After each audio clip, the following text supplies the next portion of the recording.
இந்த பதிவை கேட்டுக்கொண்டிருக்கும் நல்ல உள்ளங்களுக்கு உங்கள் சுவாமிநாதன் ஜோதிடரின் அன்பான வணக்கங்கள். இன்றைக்கு நம்ம யூடியூப் சேனல்ல இரட்டிப்பு பலன்கள் தரும் மாசி மகம், முக்கியமாக பெண்களுக்குரிய விரத தினம் வழிபாடுகளை பத்தி சொல்ல போறேன். அதற்கு முன்னாடி நம்ம யூடியூப் சேனலை யாரெல்லாம் சப்ஸ்கிரைப் பண்ணுங்க, ஷேர் பண்ணுங்க, லைக் பண்ணுங்க. பதிவுக்குள்ள போயிடலாம். மாதங்களில் மகத்தான மாதம் மாசி மாதம். மாசி மாதத்தில் நாம் செய்யும் எந்த காரியமும் இரட்டிப்பு பலன்கள் தரும். எல்லா மாதங்களிலும் மக நட்சத்திரம் வந்தாலும் மாசி மாதம் வரும் மக நட்சத்திரமே சிறப்புக்குரியதாக திகழ்கிறது.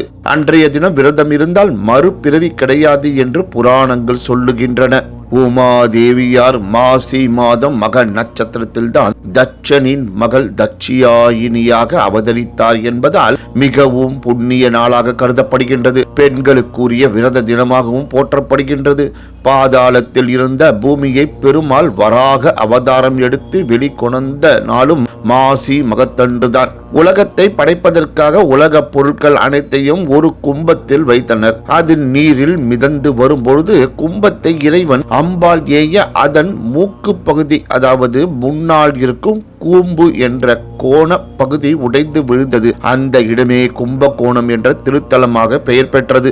மாசி மக தினத்தன்று கும்பகோணத்தில் உள்ள மக குளத்தில் நீராட நாட்டின் பல பாகங்களிலிருந்து மக்கள் கும்பகோணத்திற்கு வருவார்கள். காசியில் பிறந்தோர் பாவம் கும்பகோணத்தில் போகும், கும்பகோணத்தில் பிறந்தோர் பாவம் மக குளத்தில் நீராடினால் போகும் என்று புராணங்கள் கூறுகின்றன. மாசி மக தினத்தன்று 14 லோகத்தில் வசிப்பவர்களும் இத்திருக்குளத்தில் நீராட வருவதாகவும் கங்கை, யமுனை, சரஸ்வதி, நர்மதை, சிந்து, காவேரி, கோதாவரி, சராயு, பொருணை ஆகிய நதிகளும் கன்னிகளாக இங்கு வந்து இத்திருக்குளத்தில் நீராடி தங்கள் பாவங்களை போக்கிக் கொள்கின்றனர் என்றும் ஐதீகம் என்று கூறி இந்த சிறப்பான ஆன்மீக பதிவை நிறைவு செய்கிறேன். நன்றி, வணக்கம், வாழ்க வளமுடன்.